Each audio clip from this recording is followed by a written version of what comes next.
Another thing that's going to bear mentioning here for our purposes is that obviously if we're using food as much as we are in the early stages of training, then we need a hungry dog. We have to manipulate the dog's food intake if we expect to manipulate the dog's motivation for that food. And hunger is something that we can manipulate. This seems like an obvious common sense sort of thing, but many people overfeed their dogs significantly.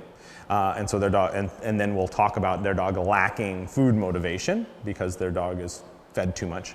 And then the other thing is short periods of depriving the dog of food can kind of jumpstart the process. And so we don't want to starve our dogs, but it's not uncommon when we're in our early stages of training that we don't feed the dog for a day or a day and a half, and then the only food they get for a short period of time is in training. And then once the dog's developed that desire and we start making the movement and they start to do it, then you can go back to more normal feeding patterns with the dog, usually without a big effect on their motivation.